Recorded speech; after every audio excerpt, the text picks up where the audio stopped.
Hi, I'm Michael Earp, and I'm an author.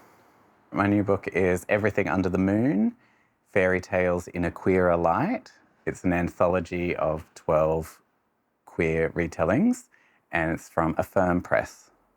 It's approaching it from a queer perspective, for starters, and I know it's not the first to do that, but we actively tried to approach it with a queer theory approach where we're questioning everything. So it's not just genders swapping or love interests being different. We're trying to get to the bottom of the heteronormative society that presented these fairy tales in the first place and why queer people have been omitted from them from the beginning.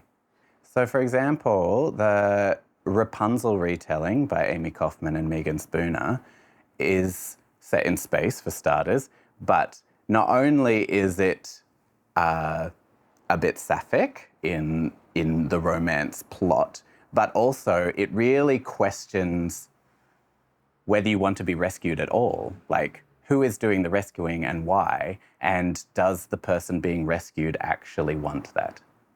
About 4 years ago, I released another anthology that I edited, Kindred, into the world. And about that time, I thought I would love to do it again, but focusing on my particular love of fairy tales. I think fairy tales are such sparsely told stories. There's a lot of room for interpretation because we're only told that the stepmother is evil or the maiden is good and fair and beautiful. And pretty much everything else is left to the imagination, or we have to take it for granted. And so I love how much room there is to take what we're given and either fill in the gaps or flip the reasons that we're presented for people being certain ways.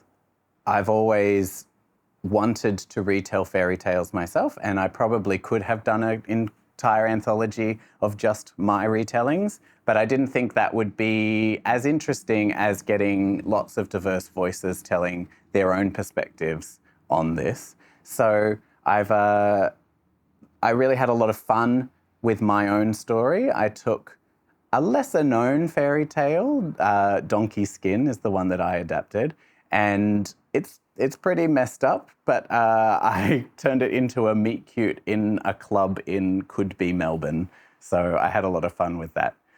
Whereas the editing side of things, I'd say it's a lot more labor intensive on some levels because there's lots of, asking the authors to be a part of it to begin with, chasing drafts and edits and giving feedback in a way that nudges it towards what my vision is for the book without railroading their personal vision for their own story. And that's quite a balance because I don't ever want to force someone to change their story to something that's not their own.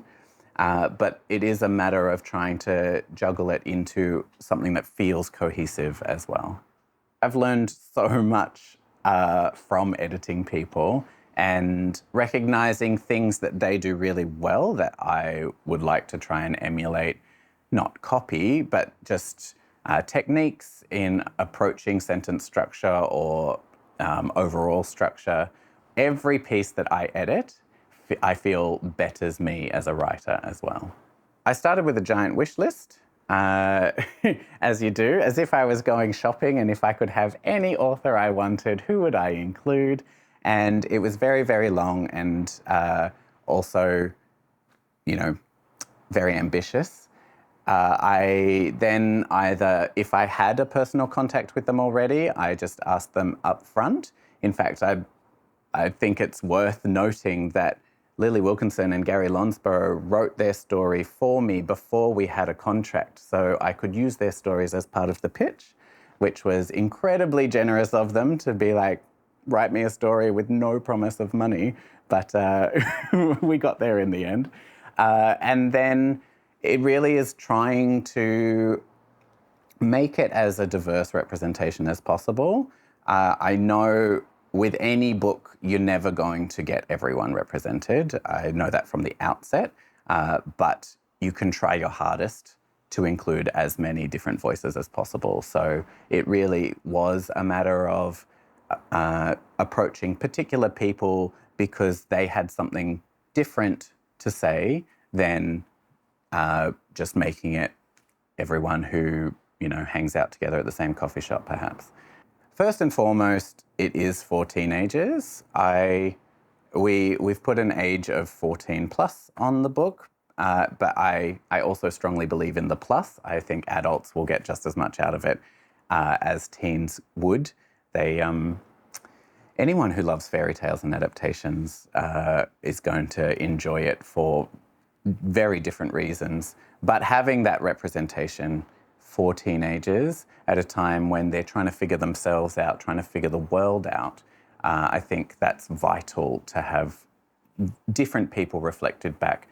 And not just for queer teens as well. Like, I think it's important for non-queer teens to be able to see how the world is full of many, many different people. And I think beyond that, I love that it is a gorgeous, gifty hardback. And to me, that says, queers are worthy of a keepsake item as well. Like, we're here for the long run. I've been working in the book industry for over 20 years now. I started as a bookseller, just full-time in Kinnikunea in Sydney, actually, right when it opened. That was my very first book-selling job. And then I was at Borders for a number of years after that as their children's specialist. So I worked in the Sydney City store and had the entire children's as my domain, and quickly realised that that's where I wanted to spend all my time, with children's books. Then I worked as a sales rep for Walker Books, which is a children's publisher. And so for about 7 years, I sold books to bookshops. And as they are a children's publisher, they do publish fantastic books. So I just had so much fun driving around talking about books I love to people who wanted to buy them from me because they needed them for their shops. It was such a joyous job to have.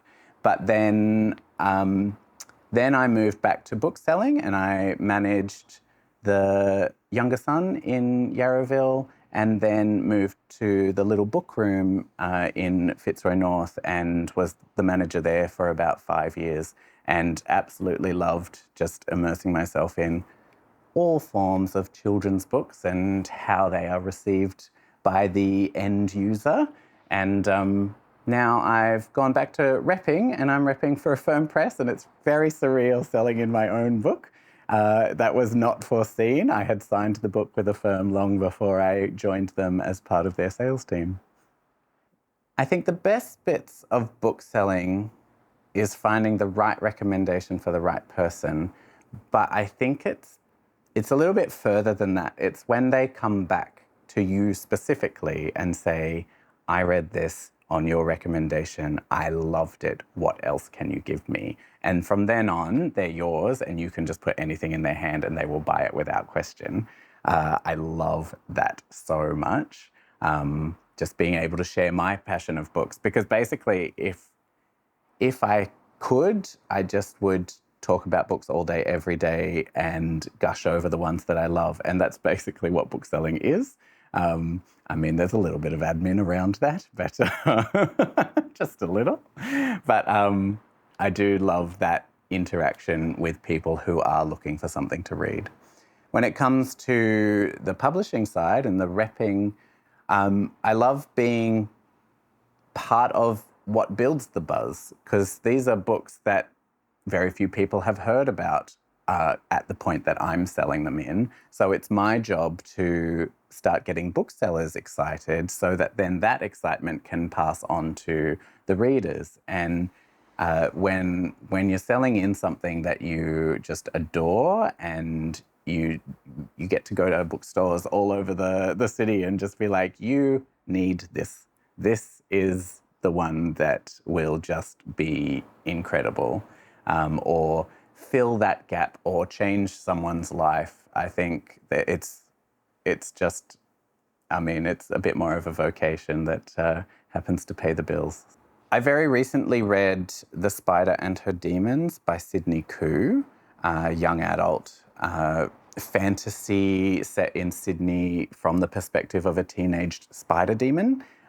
It's one of the most exciting YA titles I've read in such a long time. I just felt alive again reading it, and I was 2 pages in and thinking, oh, I want to write YA again. It brought me so much joy all the way to the end. I also recently read The Modern by Anna Kate Blair.